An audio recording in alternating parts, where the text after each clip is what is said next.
All right, everybody, welcome back to the podcast. In today's episode, we're going to talk about what would we do if we had to start it all over again from scratch. First of all, we should talk about my shirt, just repping the Irish, Wicked Smart. That just says Wicked Boston. Oh, Wicked Boston, Wicked Smart. Wasn't there a new commercial with Ben Affleck and Matt Damon? No. Oh. No, it was Dunkin' Donuts commercial? Yeah, the guy from The Office.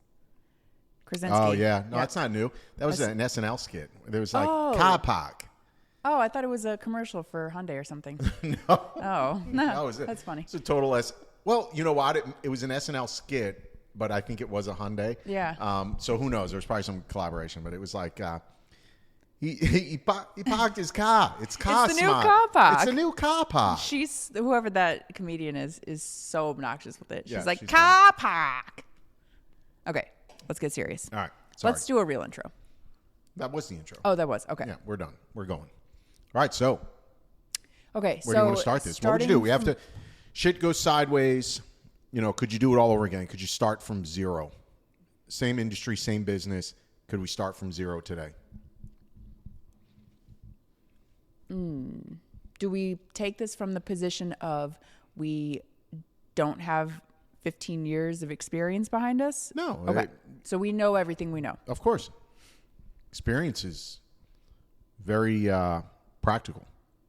I think personally, Yeah. man, this is tough. Would you do weddings?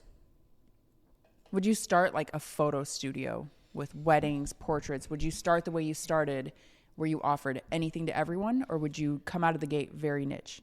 Niche. Nietzsche. You know, I met a guy who would say, he kept saying Nietzsche. No. Yeah, he did. And I kept saying niche. They were like, yeah, you could put it in this Nietzsche over here. And I was like, you mean the niche? Oh my God. The Okay. nook? Anyway. I hope that guy's not watching. Yeah, well, he's a fucking idiot. Anyway, so it's great. I like this question. If I started from zero today, I would not go the same direction I went last time. I would start immediately in content creation and commercial work. So you would not go into the portrait world? No. Why? So history's on my side. I have found over the years it is easier to work with commercial clients than it is to work with the consumer client. That consumer client who wants to pay you $400 is driving you fucking nuts about shit that just doesn't matter. They want to haggle with you. They focus in on details that are really not overly relevant. I guess you could make the argument, well, it's relevant to them. Well, that's the problem. Everything is relevant to them, and you're paying $400, right? So they don't want to pay money for what you're bringing to the table, etc.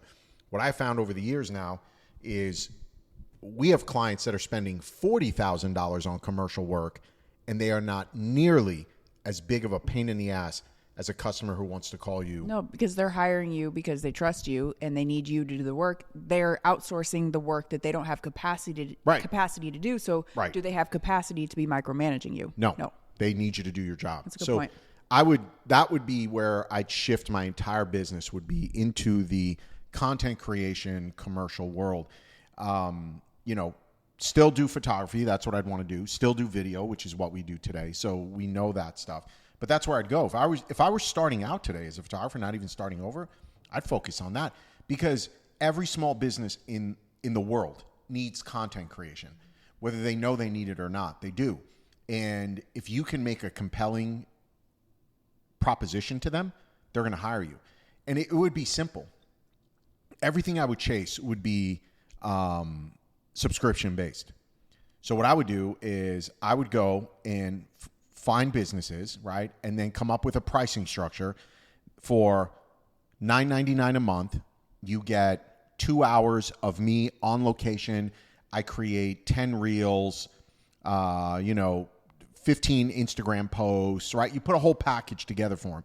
But I'm here 2 hours a month for you to do that, and it's $1,000. Don't copy my pricing structure, but I'd work this all out. I'd have a $1,000 package, a $2,000 package, a $4,000 package, something like that. Now get 10 clients a month. So you have a 6-figure business with 10 clients. That's what I would do. Average photographer in the United States makes less than 40 grand. So you follow my strategy, you get 10 clients, you would have a 6-figure business almost immediately. I think you talked about this one in the episode about can you make money in photography? I think you broke this all down. And yeah, I mean, so that's how you would start over. The path that you've already written out, like. Yeah, because I believe in it. Yeah. It's not just. And then, so you have this like guaranteed income, and then anything else you do on top of it is just And added bonus. It will lead to new jobs. Yep. Because if you're doing that type of work for a business, you're going to go, hey, who's doing your web work? Right. And you don't have to be a web designer. That's the other part, right? I would outsource that work. We have staff for that. But again, if I were starting over, I'd outsource that work. Yeah, I wouldn't have the same profit margin on it because I'd have to pay somebody to do all that work, but it doesn't matter. Now you're building trust. Now they go, you know what? We need a commercial photo shoot for a billboard. We need this. We need this. We need a 30-second spot for a TV commercial that we're running, or convince them to start running web commercials, right, for Instagram and social media. So it'll start leading into all this other work, and that $100,000 business quickly becomes a $200,000 a year business. I think I'd be able to have that up and running. I think I'd be able to have that up and running in 30 days or less. I think so. Yeah. I think for my part of things, because I didn't start. I want to be clear. Yeah. I think I'd be able to get to 10 clients in 30 days or less. Right. Yeah. Easily. I think with... Maybe I'm going to wrap this whole thing up that we do, and just that's what I'm going to do. No. No. You have way too expensive of a lifestyle. That is true. I am the high maintenance one. It's true. No, I think on my end, obviously I'm not the one starting the photo studio. And so to ask me that, I would say I wouldn't do it. But the customer end of things, what I would make sure to have done first is have all the systems in place before we started. That's a good one. Because I feel like I kind of got thrown into a broken system, and I've been having Explain what you mean by systems. Systems being like 17 hats, your client email, your client experience, what you want that client journey to look like. It wasn't mine. So when I got thrown into it, I've been band-aiding ever since. We just got so busy, and I still to this day have not had a chance to go in and make it mine. Like start from scratch, write every email over. Like I'd love to redo our process. Yeah, but I mean that, if you think about it, you're saying start over and you do this thing with 17 hats or just your systems, right? How you're responding to clients, all that stuff. Man, when we started this 18 years ago, that didn't exist. There were no programs. It was Studio Cloud. Right. Do you remember that? That was the only software that had any level of automatic reminder. They were new at the time. Yep. So my first few years in business, there was nothing. And then this company, Studio Cloud, comes out where it was like automation of customer relationship. It was customer relationship management for the photography world. But they emailed your clients. That was why you guys chose that, was because they emailed your clients a reminder for their session. Right. That was the one thing that changed everything for you. Right. Because prior to that, the only kind of CRM systems were like SAP, and they were these like big $1 million installations of software. There was nothing for like small businesses, really nothing. I think maybe Microsoft came out with something and it was complete shit at the time. I can say that because I worked for them. But they came out with something, it was complete shit. And then the Studio Cloud, and then subsequently others came out. But it didn't exist. So yeah, if you're starting out today new, you have no reason not to have your client communication on point, you know what I mean? Like clients shouldn't have to wait 3 days to hear back from you. No. That shouldn't. Automate as much as you possibly can. That would be the biggest thing I would do day one. Are you done? Yeah. Because I don't want to cut you off. I want to add to it. Yeah. I wasn't like, are you done? Stop talking. I was like, I guess so. No. Do you have more to say? No. The other thing I would fucking like triple down on, AI. Immediately. AI. Yeah. AI automation, but AI voice. Hang on. Yeah. I need to clarify. Clarify. I love AI. Yeah. I am so tired of everybody just using ChatGPT. No, I'm not saying AI ChatGPT. I'm talking about conversation AI where the client's reaching. But I'm that's also not saying ChatGPT. but with 17 hats, you can use ChatGPT to write your emails. but take what it writes and make it in your own voice. Yeah, I mean that's just back to that's the what I'm overall fucking laziness of Yes, I'm saying people. tap into AI for everything you can. Yeah, I'd have, if you want to scale your business quickly, you can embrace conversation AI so that when somebody's on your website reaching out to you or emails, you can have this respond in real time to your customers, so it's more conversational. You have voice AI, which can handle inbound calls and outbound calls, and it's pretty fucking good. Like it's not, hi, thank you for calling. That's not what it's like anymore. You set up a voice that actually sounds like me. I did, yeah. Yeah. Yeah, when I was fucking around with it. That's crazy. Yeah, sound just like you. I know. I even named her Alyssa. No, you didn't. Her name is Victoria. Just kidding. But yeah, I would lean so heavily into AI to give me some level of scalability for the business. How would you, okay, let's say you had a very low budget. How would you market? If you're brand new. Yeah, I'm brand new. I wouldn't market probably at all. This would be guerrilla marketing tactics. I would form all sorts of partnerships with people who were parallel to my business, right? Not other photographers. If I were doing weddings, I'd partner up with a dress shop.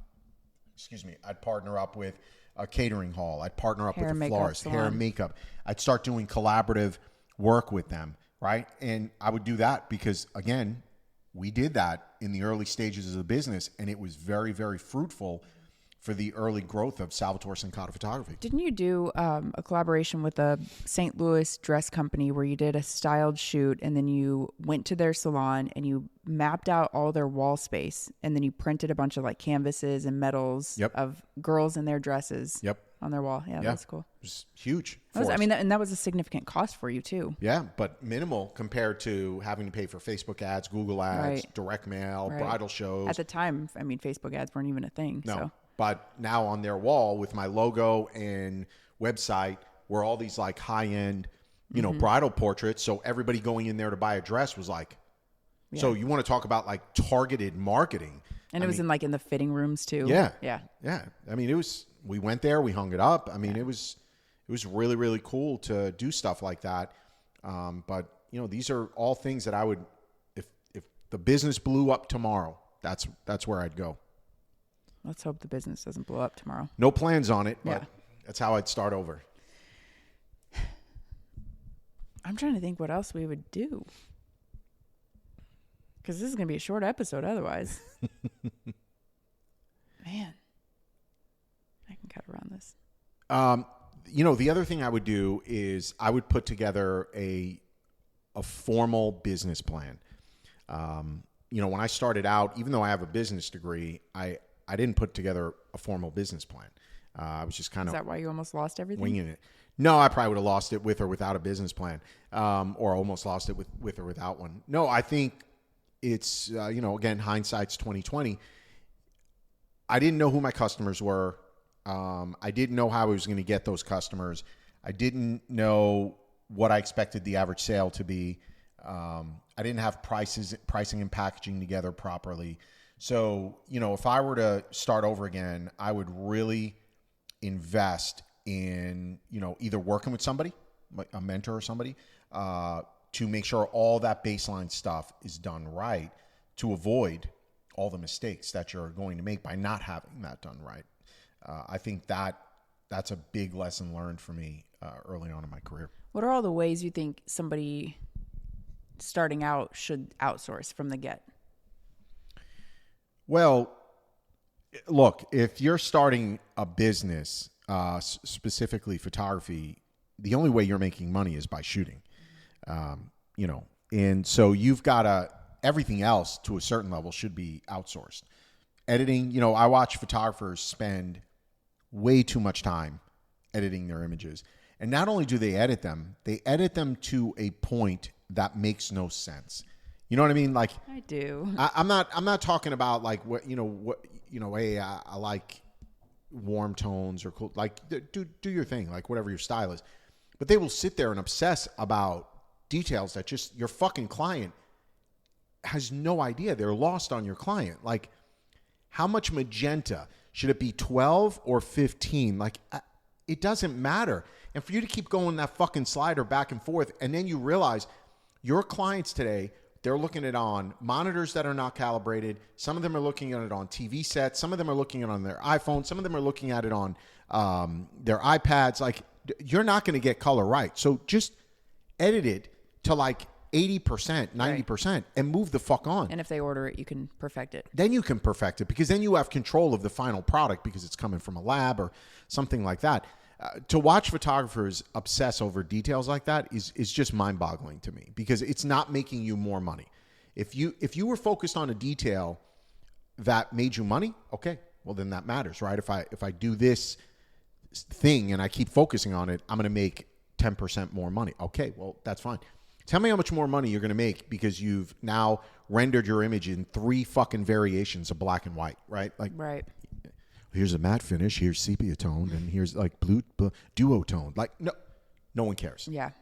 So when we were first getting, I wasn't with you when you were first getting started, but like when we started working together, we weren't chasing business, but I know when you first started the company. This episode sponsored by Dude. Coca-Cola. Oh, dude, yeah. Yeah, there's nothing better than a Coca-Cola. You know what I mean? Don't you think? You get that like, yeah, so good. I'm totally going to forget what I was going to ask you. You said something about when we first started working together. Oh, man. It's so good. It's so good. I don't know where I was going with it. You better figure it out. Yeah, I better. So we didn't have to like chase clients the way you did when you first started. So like when you first started, you were shooting anything that would get in front of your camera. Probably because I didn't have a business plan, but go ahead. So you really you were a slave to your client in this, like the idea, the perfect world, this like work-life balance, ideal world that everybody's chasing. If you were to say, okay, we're starting over tomorrow, would we have the luxury to set a schedule that allowed for some kind of work-life balance where you say, I'm shooting Monday, Tuesday, Wednesday, I'm selling Thursday, Friday, weddings on Saturday, relax on Sunday? I don't think so. I don't even think we live that way now. No, but we don't live that way now. And I don't think you can be an entrepreneur and have that, I want to say bizarre, but fantasy mindset that's how it's going to work. You can't be an entrepreneur and have those types of clean boundaries. Like, owning a business is messy. Owning a successful business. If you want to turn your phone off, on the weekends, go for it. See how that does for your business long term, right? But generally speaking, where I'm working every weekend. Now, I can't even imagine going into a new startup, like, hey, everything failed, we got to start over, and being like, well, I'm only going to work 3 days a week. That's why people call it, you're in startup mode. Right, you're in startup mode, exactly, like which means Silicon Valley, the hardest time, not the easiest time, right? The hardest time. But don't you think there is a level of organization and streamlining that comes with having a schedule with boundaries? Like, so, maybe your clients understand that these are your shoot days and these are your production days, and like maybe sometimes you'll make exception. What clients? Your clients are not, they don't come back every fucking 4 days. Your clients are always net new for the most part. Yeah, but you could easily just send somebody a calendar link and then they go to look at the dates that are available and it's blocked out on Thursdays and Fridays. Right, but now you have clients who have a family session and they're only available on a Friday. They're only available on a Sunday. That's what I'm saying. Like, maybe you make exceptions in the beginning, but don't you think having that kind of like streamlined structure creates a level of, I don't know, like high-end feel to your business? Or you think just availability is key? So you're saying artificially create scarcity as a business strategy? Yeah. Does that work? That is the stupidest fucking thing I've ever heard in my life. Because I know why you're teeing me up for this. Yeah. Because we heard someone recently pitch this. I think that is the stupidest fucking thing I've ever heard. Because you're not Louis Vuitton. You're not. Even Louis Vuitton doesn't do that. Well, maybe Louis Vuitton has a bag. Oh, yeah, There's I'm limited with you. editions, availability for the bag. I just don't think if you want to be, look, we're getting a little bit off topic, but if you rewind, again, I feel like I say this every episode, been at this 18 years. I would say at that longevity, there's plenty of studios that are multi-generational. We will never be multi-generational. But if you've been at this 15 years or longer, I would say you're in some rare air. Like you're one of very few. Maybe you're in the top 1% of photography studios, right? And I would imagine every photography studio owner that hears what I'm about to say, who's been in it this long, would agree with what I'm saying. We have seen over 18 years some of the most moronic business models that I have ever, they are so ridiculous. They defy consumer behavior. And it's not like photography consumers. Do you do this on purpose? You like to get me going. I feel like on these podcasts, you intentionally needle me. No, I just want to talk through things. Yeah. I want to hear your side of things. We have heard all these nonsensical business models that a photography consumer is not like some anomaly. They're just like every other consumer. So somebody who's buying photography is the same thing as somebody who's buying a car, is the same thing as somebody who's buying clothing. They're buying shit, right? So when I start seeing all these ridiculous business models come out, it's usually by people who are not really running a multi-six-figure business. So if you want to run some weird, inconsistent niche business, then start doing random shit with your business model, like ridiculously unavailable times, right? Mm-hmm. To somehow prove how, I am so busy, right? And we just have very limited availability. Yeah. It's just nonsense. It's such a turnoff too. And it's a turnoff to customers. Client, as a customer. Of course. So I just think, again, I'm not going to highlight everybody's business models. You asked me about this particular one, which is just absurd to me. And there's been other models where you're just if it sounds, you have to ask yourself as a consumer, how would you respond if you were trying to get into somebody's office, buy a product, buy a service? How would you respond as a consumer if there's just the availability is so limited? Think about the dentist you tried to get into. Yeah, I went to another dentist. You called in November, and the earliest availability was March. Right, and I was like, you all but hung up. Right. Yeah. Adios. I'm out of here. Right. There's no reason for that. Mm-mm. Hire another fucking dentist. And it's not like you're a new patient. Right. So, yeah. So I also don't understand that. Why do new patients have to wait longer? Yeah, I don't. Well, I wasn't a new patient. I know. I know. Side note. Yeah. Why is it you're a new patient? Yeah. It'll be 6 months out. Right. Why? Right. Thank you. Well, is he available? Because they're not? so busy. Yeah. Oh, okay. Maybe the doctor's he's working 3 days a week. He's in retirement mode. Well, see, that's what I'm saying. That's what I'm saying. So if I had to start over as a doctor, I'd work 7 days. Yeah, for real. Anyway. So okay. Off of the topic of photography studio in general, if you had to start all over, would you still have launched conferences? All of the conferences we've ever done? I don't think I would. Why? That was such a leap of faith. I remember when I signed the contract for Shutterfest, you were there.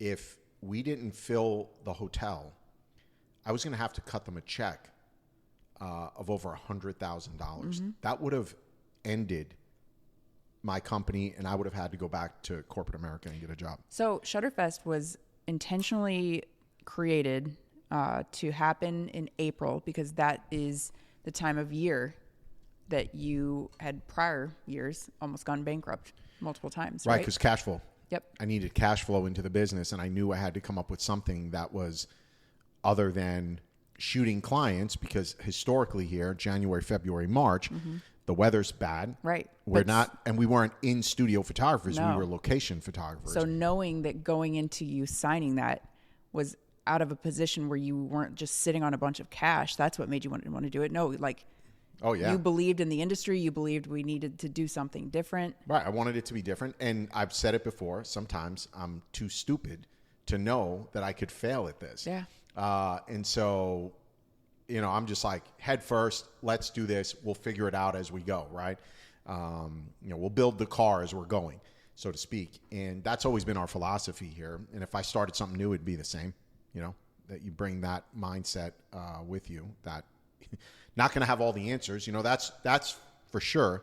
If I were starting something new right now, I wouldn't wait until I had all the answers to move forward, because you're never going to have all the answers. There's always going to be something you didn't know. So fail fast and move forward.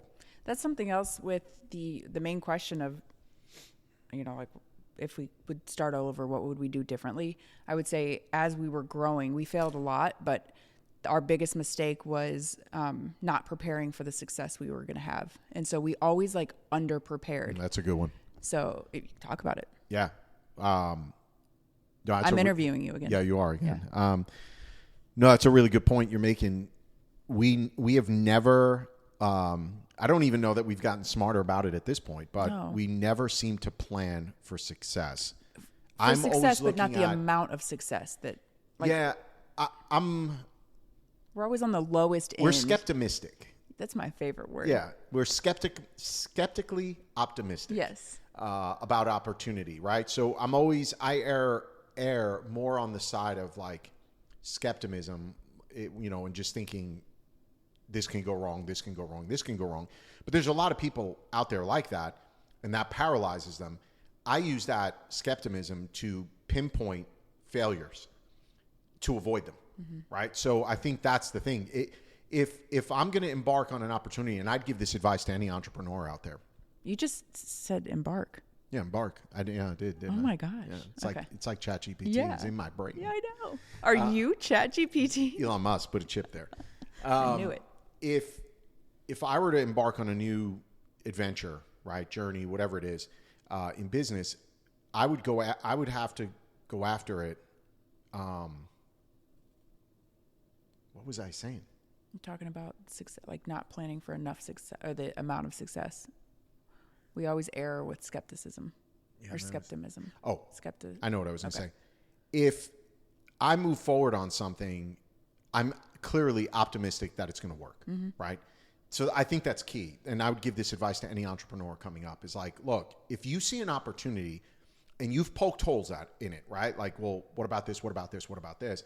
And they don't all have to go your way, but you poke enough holes in it and you're like, I feel good. I feel good that this is an opportunity. Full bore, right? You got to go after it. Now, that's when you become skeptical about the whole thing, because that skepticism is what's going to protect you as like a built-in defense mechanism, because then you're not blindsided by like, this is going to be great. Everyone's going to buy it and they're going to love it. Like that's delusional to me. Right. And you can't be delusional as an entrepreneur. So you have no plan when it all blows up. Right. And you're like, I didn't know blueberries were out of season. Well, yeah. So you opened up a blueberry pie store and I don't know why it's blueberries, but it is. This man loves talking about blueberries. I barely like blueberries. You don't even eat them. Yeah.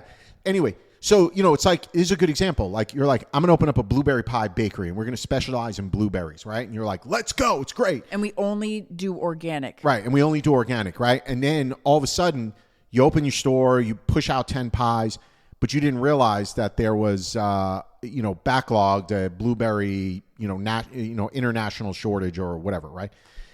That to me is when people are just delusional about the opportunity. They're just wide-eyed about it all, right? So I think it's a two-step process when you start something new.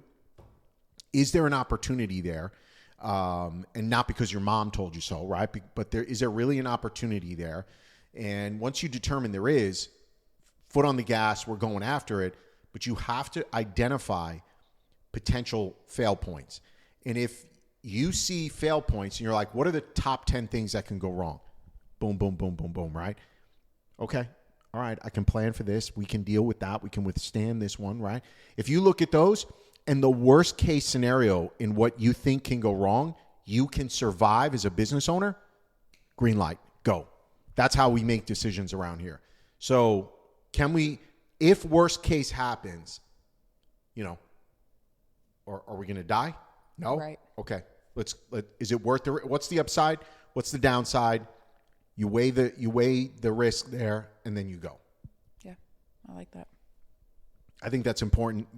That's just important, like entrepreneurial mindset stuff that you need. Yeah. Is that it? I think that's it. All right. Doesn't have to be long. No. It's got to be short and sweet sometimes. Yep. It's still 30 minutes, so. Yeah. But I wouldn't say that's short. No, definitely not short. But I would do it. I would start over. I would not. Why would you say you would start over? Like you're saying you could. No, I'm saying we've like started over with it. We've started new ventures, not necessarily because we had to, but because I'm an entrepreneur, so I love creating new things, right? We created a marketing platform, Disruptor Marketing. You know, somebody else in my shoes, maybe I'm 55 now. He was supposed to retire at 50. Yeah. Well, that's probably, I'm never going to retire. Let's be clear. I think retirement is, the word retirement, it's different to different people, right? But my idea of retirement is probably like, I'm working 40 hours a week. That's retirement. Right. That'd be amazing, actually. Yeah. But no, on a serious note, I think, you know, we started Disruptor. That was new. That was a new venture that when it was in startup mode, I mean, my gosh, I was putting so much time into getting. It was like 6 months. I don't think I saw you. Yeah. That was. You didn't shower a lot either. That is true. There were many days with stinky. No showers. Yeah. But think about like even in the, I don't know, like maybe 2012 through 2019. That was probably like our biggest growth period for the company. Think about how many different things we tried that failed. Well, yeah, that's you just don't see it. Like, right. And people we don't talk about people it. see your wins. They don't realize the struggle. I think you make it look really easy. I think our team makes things look really easy. Yeah, it's 100% the team. But again, if you're on a winning team, it's easy to keep winning because you see those pitfalls, right? That's why, like in sports, when you have a championship team, you don't want to break them up, right? You want to keep them together. Why? Because they know how to win. They know how to work hard. They know how to deliver results. And we know how, if we fail, we know how to just brush it off and move on to the next thing. Right. Like we're not going to sit. If something is failing, we also know when to cut the ties. Right. And like call it a day. But again, that's from experience because we have failed so many times. Right. So, you know, I think a lot of times, right, you will see people, because that statement you made can be interpreted a little bit dangerously, meaning somebody might, you know, grab that pan, fire hot. Ooh, I'm not touching that again. Right. We don't quit. Yeah. Right. But we just try a you have angle. to know, you have to know when to quit. Yeah. And you have to pull the plug on something. What I'm saying, though, is I don't want people believing that just because you're trying something and it didn't work the first or the second time, don't quit on it. Just regroup, right? But there will be things where you will immediately know it's time to quit. Think about your... That only comes from experience. Yeah, the Bugout Bag. Yeah. When we tried to go through GoFundMe, was it? Yeah. No. You know, guys, here's a... Was it GoFundMe? Yeah, I think I tried to GoFundMe. Okay. You know, we created a bag. Many of our listeners, viewers, probably have one. Which now that I say that, I don't know that I have any left for myself. You have 4 hanging in the studio gray for ones? You. You have 2 gray and 2 black. Okay. It's very important. So I don't remember how many years ago, maybe it was 7, 8 years ago, we created this bag for photographers. And I drew it on a napkin because as a working photographer, I was getting frustrated with having to roll this roller bag around. Not easy to get in and out of. Not easy to get in and out of, especially when you're in a church and you want lenses and you're moving around the church, or you're just grabbing your stuff to go get pictures of the groom getting ready, right? You don't need everything in your bag. You just need this kind of like smaller kit, but you needed more than a traditional shoulder bag. You needed to be able to change lenses, and I would watch photographers like, you know, stick the lens under their arm and or put it down and it would fall, like all those kinds of things, right? So I draw this bag on a napkin, and it has this kind of like side kangaroo pouch, right? And that was meant to be your third hand so that you could take your lens off, put it in the pouch, and put a new lens on the camera without any risk of this falling. And we called it the Bugout Bag. It was a working photographer's bag. And drew it on a napkin, and, you know, we got some prototypes being made, and we tried to go the GoFundMe route because that was a big thing 7, 8 years ago. And I think, you know, we had like we wanted to cover the initial order, which was like $75,000 or something for all the bags to get here stateside with the, you know, minimum order quantity. And I think we raised like $1,500 or $2,000. Yeah, it was a massive fail. It was abysmal. Yeah. It was a massive fail. It was borderline embarrassing. Yeah. I think anyone else would have quit on that. They would have, totally given up on that. And I was like, fuck, man, now it's time for me to put my money where my mouth is. Do I believe in this bag enough to bring it to market? And so we jumped on a plane, went over to China, started really getting into this with a couple of factories. And because prior to that, all we had was a prototype. Yeah. Didn't we? It took like 3 or 4 trips over to China because they could not figure it out. And we couldn't, we were trying to do video calls to explain the wasn't pouch. working. Yeah. But we went over there on our expense. And I'm like, before that, you and I were like, either we believe in this or we don't. Right. And if we believe in it, we got to put our money where our mouth is. We can't just put some drawings up on, GoFundMe. Yeah. To an audience that has no idea who you are also. Right. Right. You had no built-in loyalty of people who would even try it. Yeah. So we go over there, we get a real working prototype now. And I think we're like, okay, we're going to do this. And I put up all the cash myself. Yep. Again, a shit your pants moment because you're betting the house on this. And I'm just thinking to myself, like, man, we're going to have a lot of fucking bags laying around the building. And we sold the first order, I think, from China was 400 to 500 bags. I can't remember the exact number. We sold 90% of the inventory before it ever made it to the United States. That was insane. Then, so we were placing our second order. The first order hadn't even reached the United States. Yep, I remember that. That bag generated over $1 million in revenue for the business. Yep. With significant profit margin. So those are the types of things where, you're a photographer, you're working in the shit every day. You don't even have to be a photographer. You're in any kind of business. You don't have to, you're in the shit every day of what you do. What's a better mousetrap? Can you come up with a better mousetrap? And if you can, are you willing to put your money where your mouth is and bring that to market? There was a couple of photographers. I forget who they are. I still have some of their prototypes. They had this really cool hot shoe or cold shoe stand for speed lights. So, when you buy a speed light from, any of the manufacturers, they come with those little kind of flat feet. Yeah. Which, if there's uneven ground or whatever, they're not really practical. These guys went off and they prototyped this thing, and it was made out of metal. So I don't know, it wasn't 3D printing or whatever.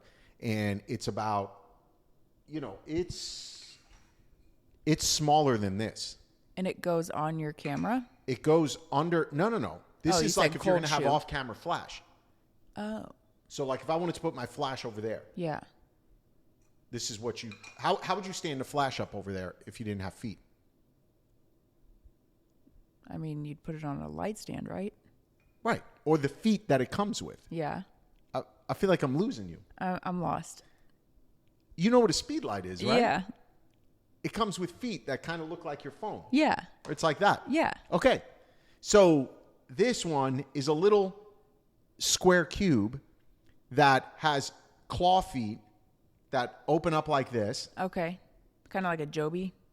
No, it's not gripping on anything. Oh, okay. It's just to give it stability. Okay. I believe it has like an umbrella slot in there as well, so you can put an umbrella on it. So it was a really cool idea, but they never brought it to market.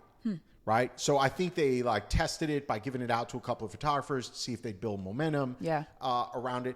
It was a really cool product. I remember that. It's still at the studio. Really? Yeah. I'll show it to you next time we're in there. It might make more sense because right now I'm like, I don't see what's different from the feet than this. It just has 3 legs instead of one flat piece. Yeah. You'll see it. Okay.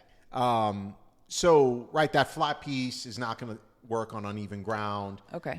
Right. So anyway, but I'll show it to you. My whole point in this is they had a product that they could have brought to market, just like I had my bag, but either they couldn't get funding or they weren't willing to put their own skin in the game to bring it to market, right? So this goes back to what I was saying earlier. Like, if you see an opportunity out there and you've gone through the checks of like, boom, boom, boom, boom, boom. Can I live with worst case scenario? You know, nobody wants to lose money. Right. Don't get me wrong. So that's not worst case scenario, right? I mean, that's a given. So in the bad case for us, it was like, well, fuck me, man. Do I believe in this bag? Yes. How much do I believe in it? What's worst case? Well, worst case is I have about 500 bags sitting in the studio somewhere, Yep. you know, that I'm giving out to like friends and family. Right. You need 4 bags, I think. Put groceries in it. Take it to the ballpark. Use it as your kid's diaper bag. Exactly. So, right, you have to go, okay, I believe in this. I think I can sell this product. I think it's valuable. I think it solves a problem, which I knew the bag solved a problem, and I went and I did it. So, you know, off the topic of the podcast today, you know, if I had to start all over, but it's more along the lines of just being an entrepreneur, right? And trusting your gut a little bit, taking some risk. Yeah. You're not going to be, look, you are not going to be wealthy unless you just hit the jackpot or, you know, win the lottery. You are not going to be wealthy if you don't take risk. And that's got to be the lesson learned for everybody, is that you've got to take chances. Yep. Because everybody's going to walk up to the same cliff, right? And you're going to walk up to that cliff, you're going to look over, and it's going to scare the shit out of you. You're going to be like, I could lose everything. I could, I might not be able to go on vacation next year. If I, whatever the fear is of the edge of that cliff. The people who are successful, jump. Yep. And that's it. And then for us, luckily, we've never looked back. Right. I mean, because it starts building confidence. You start building a team of people around you, whether it's employees or vendors, partners, but you start building a team around you of people who know how to win. And when you get to that point and you've got your championship team, so to speak, you're unstoppable. I like it. Well, it was almost a short episode. Yeah. All right, everybody. Well, thanks for watching. Hopefully I motivated you a little bit to get out there, take some chance, and kick some ass for sure. So we'll see you in the next episode.